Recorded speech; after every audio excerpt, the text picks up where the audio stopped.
offensive bi am na solo parce que dans l'entrejeu day am Abdoulika am kii nu mu tudd Matar Niang ñenn ñi ne c'est l'un des meilleurs joueurs militaires présentement du championnat ñu am seen kanam Nabilay Souma wet boole ñu am fa Mamadou Sarr wet boole ñu am fa Ibou Laye wala Adama Diarra ci kanam ñu fa Ibou Diop ancien joueur de Guinée FC donc moom bëriwul lu muy soppeeku waaye kii di Tabanté kii day soppeeku de. kakatar la de dafa am andi losance 4-4-2 dafa am andi défense à 3 waaye tey sàcc naa Tabanté sàcc naa Amadou Ndoye te gis naa ne 4-2-3-1 la andi kii andi 4-2-3-1 te est-ce que dara ñu njaax lu la doon wax Demba njaax te njaax. Merci Adji Cissé et quand les 22 acteurs qui viennent de fouler la pelouse du stade Galandou Diouf pour ne pas dire maître Abdoulaye Wade, Galandou Diouf de Rufisque, Galandou Diouf un ancien élu local de ces députés de la ville de Rufisque et que monsieur Sidi Barafal de la CRA de Tambacounda aura le plaisir de diriger cette partie entre AGEL et Teungueth FC. Demba Baror, bonsoir. Bonsoir Malang Sané di kontaan di ñëw di vraiment commenter ci un grand match bi nga xam ne mooy dox entre AGEL ak Teungueth FC boo gisee stade bi nu mu mel rek nga xam ne lii grand match la.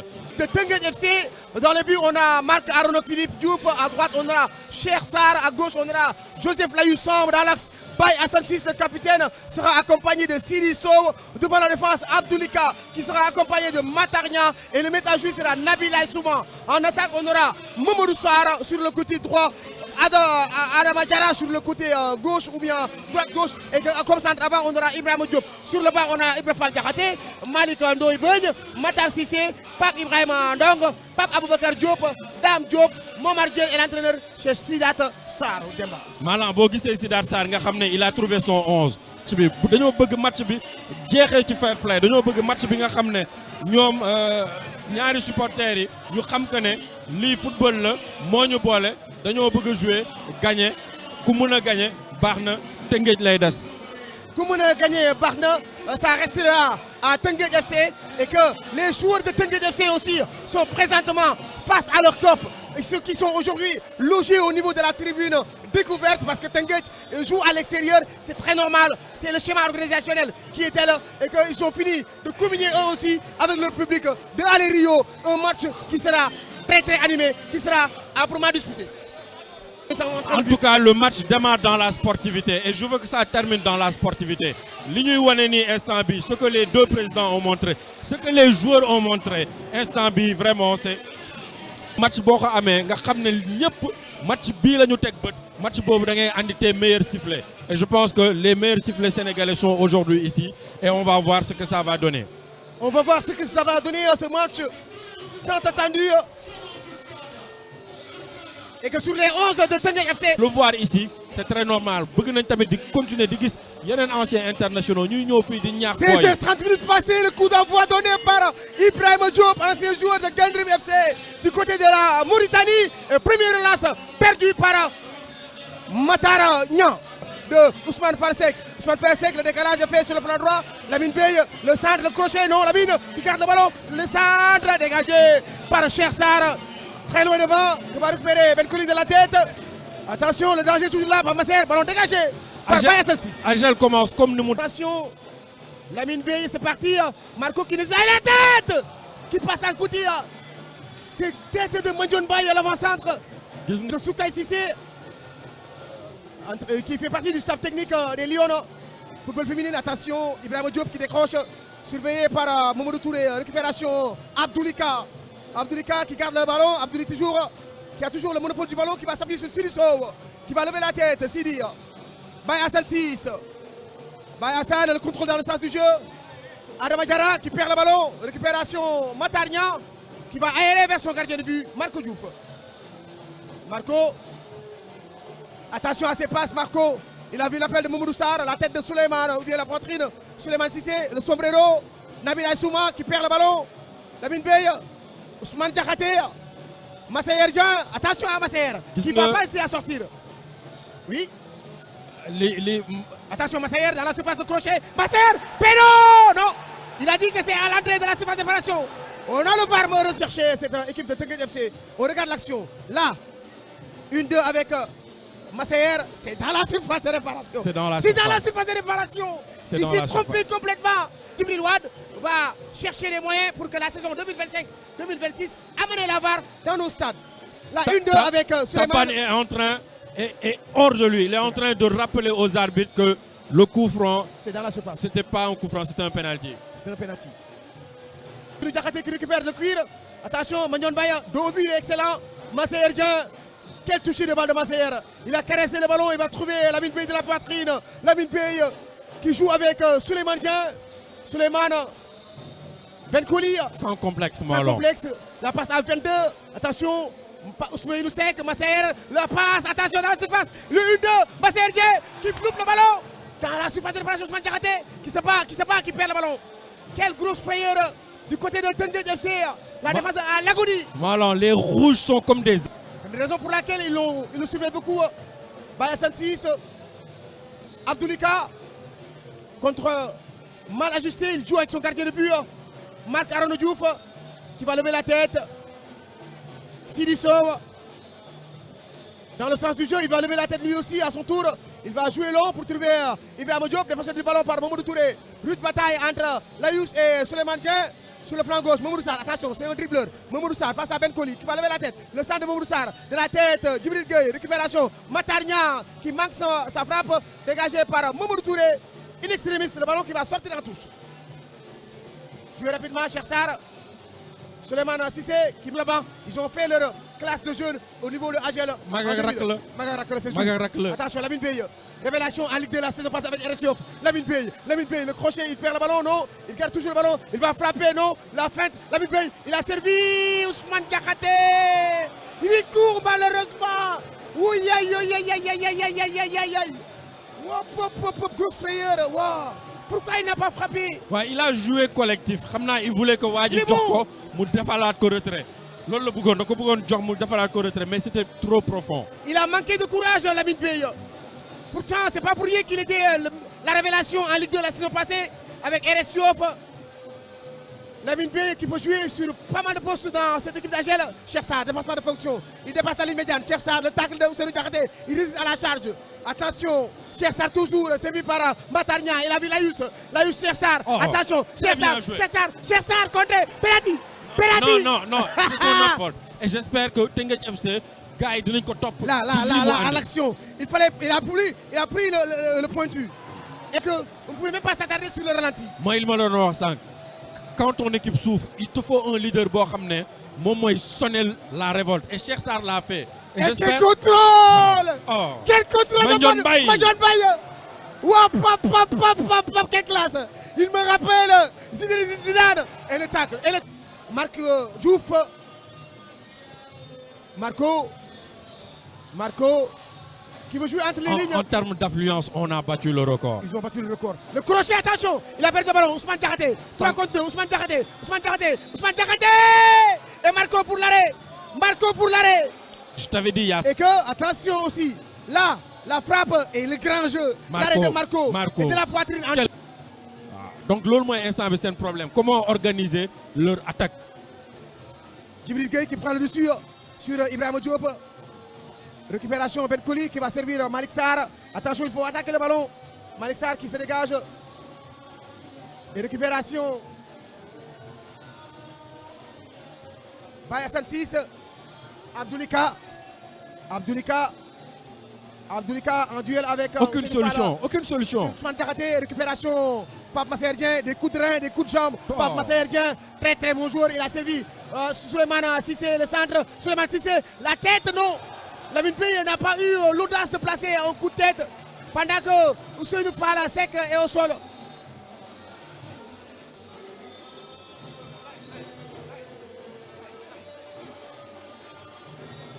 Mané gars yi mënuñu toog ba match bi commencé ay 15-20 minutes ñu bëgg di jaar suñu kanam ñun dañuy commenter match bi nag. Waaw. Et que ça joue avec Sidi Sow, tu as raison Demba. Sidi Sow qui perd le ballon, Ben Koli. Lamine Bey. Mamadou Touré Yuga qui joue long. La tête de Layous, deuxième ballon récupéré par Souleymane Dieng. De la tête vers Ousseynou Falsek qui va lever la tête. Il a vu Mandione. Et que, quelle couverture de base. Numéro 1. Il a bourlingué à Gorée. Mandione avec le numéro 3. Bissol numéro 3 nek attaquant. Si je regarde, Est-ce que c'est en référence à Jayan Asamoah, l'attaquant ghanéen Sûrement. qui portait le numéro 3 Le et fameux tir de penalty. qui est ami de l'actionnaire majoritaire de AGEL, moi Paco Boy 99. Mook Attention, Jayan Cheikh Sarr Asamoah. encore. Dépassement de fonction. Cheikh Sarr, il va résister. Cheikh Sarr, il résiste. Retour à la faute. Non, de l'arbitre. C'est joué avec beaucoup d'agressivité. Mamoudou Touré, la passe de Mandione. Récupération. Ousmane Diakhaté, il est là, Massaer. Il va les faire mal. Massaer Dieng.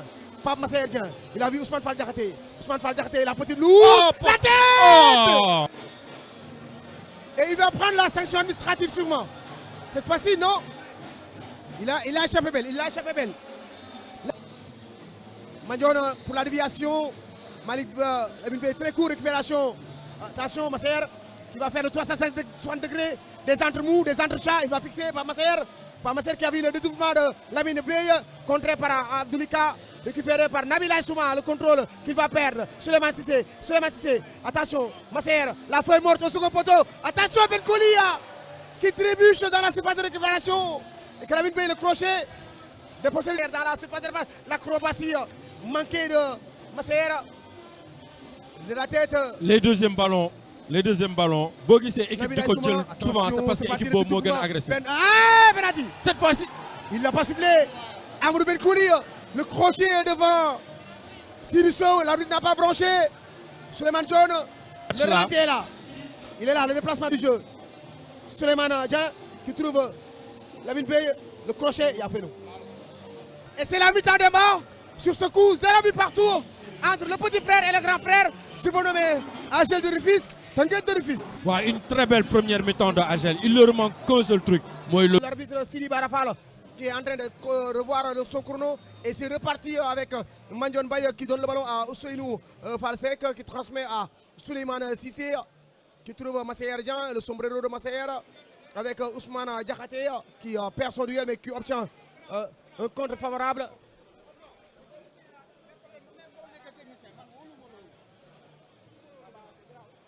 La remise en jeu de la poitrine, le dégagement de Matarnian, dégagé de nouveau par Djibril Gueye, retrouvé par Ben Kouli, Lamine Bey dans l'entrejeu, Lamine Bey qui garde le ballon toujours, Lamine Bey, attention 1-2 avec Mandione Baye, retrouvé par Ousmane Diakhaté qui va jouer en une touche directement à gauche pour trouver et que les gens qui passent devant nous, malheureusement. Mais loolu dafa bokk ci organisation dañ ko war a lijjanti parce que gars yi mënuñu xaar benn match bi coup d'envoi bi bu muy commencé ñu xaar ba mu commencé ay 10-15 minutes après. ñu doog a naan dañuy ñëw di toog ñu dem mi-temps tamit le bien du football sénégalais. mi-temps tamit ñu ñëw commencé waat di toog fii di laal ci matériel technique bi bu ñuy laal matériel technique bi mun na yàqu. La frappe de Ousseynou Falsek. C'est vraiment dommage. Parce que technique dafa graaw mën nga ci laal benn affaire benn bouton bu ndaw nga ciy laal nga yàq maanaam toute la réalisation ñi nga xam ne fay nañ seen xaalis pour seetaan li nga laal loolu noonu yàqu ko. Et que ça joue avec Mamadou Sarr qui va fixer Ben Kouli. Mamadou Sarr contré. Gis nga au niveau de l'engagement à Teungueth FC y a que Cheikh Sarr ak Baye Assane qui répondent présent ci engagement ci détermination. Le contrôle manqué de Massaer. Ça va sortir en touche. Même pour ignorer balle, tu vois, tu sens qu'ils ont envie vraiment de montrer aux autres là que nous. Il n'y a pas de répondant venant de leur partenaire. Matarnian, attention, Matarnian, le 360 degrés, Matarnian qui sort du marquage, qui casse les lignes, dégagé par Mamoudou Touré, récupération. Mandione, attention, la transition, il va partir Massaer. Attention, c'est pas Massaer, la frappe de Ousseynou Falsek qui passe au. Moo tax même les comptes favorables. waa AGEL ñoo koy am. Ousseynou Falsek, la passe. Mandione Baye. Mandione doit faire mieux. À partir de la 5e et de la 10e journée dañuy xool classement bi ne kii ñaata but la dugal pour mun match yëpp stade yëpp a fees match yi ma seetaani yëpp.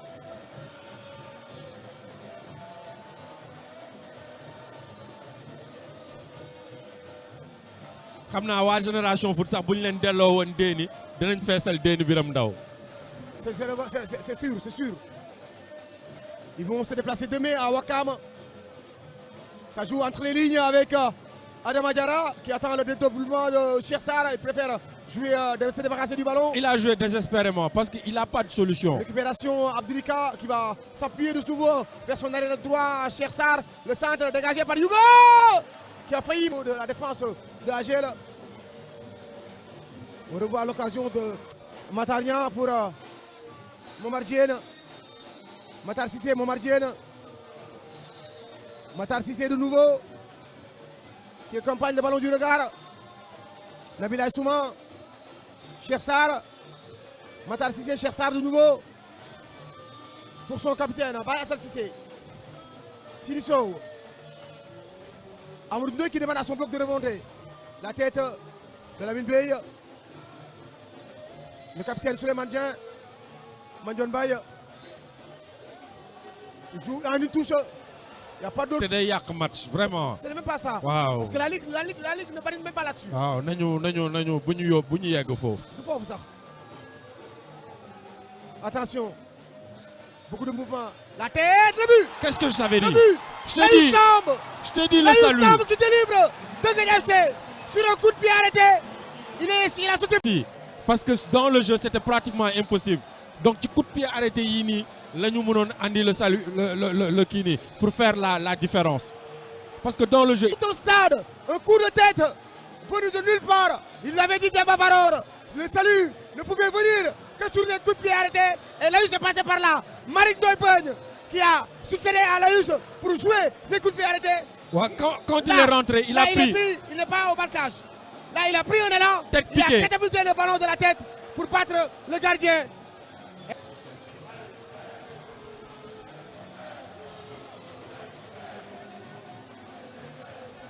Zengue. C'est le Roubaix qui est chanté au stade Galandou Diouf.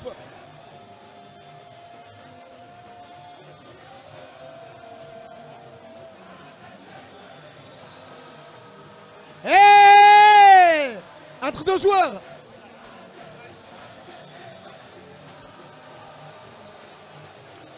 ci bi dafa métti woon ci ñu moom parce que à chaque fois moom moo doon nekk ki nga xam ne moo doon génnee bal yi mais bii pas gars yi dañ ko doon marqué à 2 à 3 ba il pouvait même pas se retourner. Sidi Sow qui joue long. La tête de Mamadou Touré récupérée par Souleymane Dieng. Lamine Bey, le sombrero devant Pabou Diop. Djibril Gueye qui va mettre le plat du pied. Même Souma commencé na génne jaasi yi de. Attention, ça joue avec Ousmane Diakhaté. Massaer Dieng, Lamine Bey. Lamine Bey qui attend le mouvement de Massaer Dieng. Lamine Bey, Massaer est servi. Très bien joué. joué. Massaer contré par Pabou Diop. Contre favorable.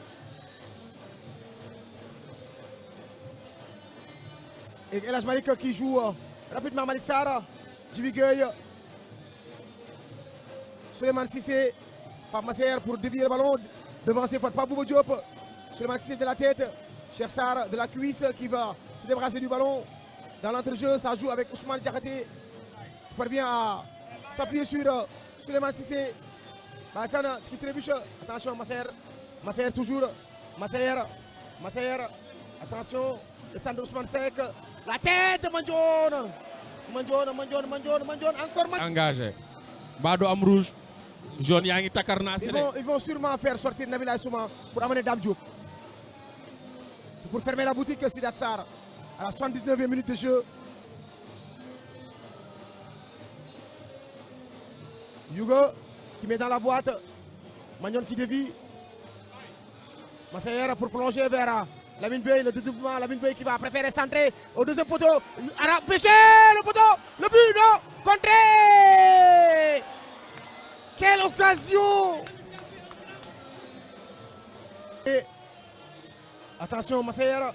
Ousmane Seck dans la surface. Ousmane Seck qui va rouler. Quel chef-d'œuvre. Quel caviar d'Ousmane Seck. Il a nettoyé la lucarne de gauche de Marco. Ousmane Seck. Ousmane Seck, je dis. Quel match. Quel derby. Le but. Le 23 novembre 2024, à la 79e minute, un joueur sorti du banc de touche qui se nomme Ousmane Seck a nettoyé la lucarne de gauche de Marc-Philippe Arona Diouf pour permettre à AGEL d'égaliser devant le grand frère Teungueth FC. Une minute avant, je te disais qu'il ne leur manquait qu'un but. Lola, il ne leur manquait que ça. Quel chef-d'œuvre, quel caviar. Je ne vais pas me lasser. Ousmane Seck, sorti du banc, qui nettoie la lucarne de gauche de Marc Diouf. Tout Teungueth FC est sans voix. Marc-Aranou Diouf Ousmane Seck. Mérité vu la physionomie du match parce que même si nous encaissons but, tu vois que cette équipe continue à jouer, tu vois que cette équipe continue pour aller chercher cette égalisation. Et ça joue avec Souleymane Cissé. Hop, hop, hop, hop, hop, hop, hop, hop, hop. Quel but. On regarde encore le but. Merci la régie. Là, le contrôle. Il va nettoyer la lucarne. Donnez-moi les supporters Rachel. Lan laay dégg foofu Maxet ñëwati na wala. Maxet ñëwati na Pago Boy.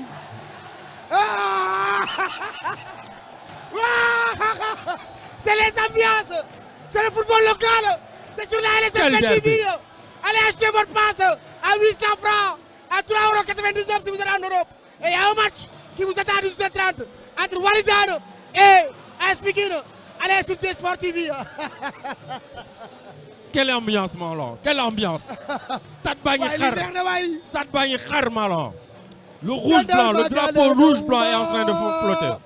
Jandal Magon, papa, de Kena Agel Papare, Wa TFC Mounile, Agel de l'Edor. C'est bon, c'est bon, c'est bon. C'est ça le football. C'est ça. Ah, c'est formidable. Formidable. C'est formidable, c'est formidable, c'est magnifique. C'est vraiment top. C'est vraiment cool, c'est bon. Allez, Rio ngi jóg. Rio la waaw bul jóg bañal. Bañal. Alors viens on may ambiance son. Viens on may ambiance allez Rio fële. Bañal. Merci allez Rio. Oui. Allez Rio, allez Rio. Instant bi mu ngi aller à gel. Merci allez Rio. Waaw. C'est peut-être la dernière action. 95e minute de jeu. Malick Ndoye. Tous les joueurs d'Agel sont dans leur surface de réparation. Malick Sarr pour sortir le grand jeu. Attention, ça bouge beaucoup. Malick Sarr qui va écarter le danger. Et sûrement c'est fini. Ousmane Seck passe à Matar Cissé. Attention, il ne faut pas perdre le ballon. Récupération Mandione qui perd le ballon et qui va faire un tacle devant Dame Diop. Malick Sarr, c'est la fin du match. Il faut se quitter comme je les aime. En bons amis, un but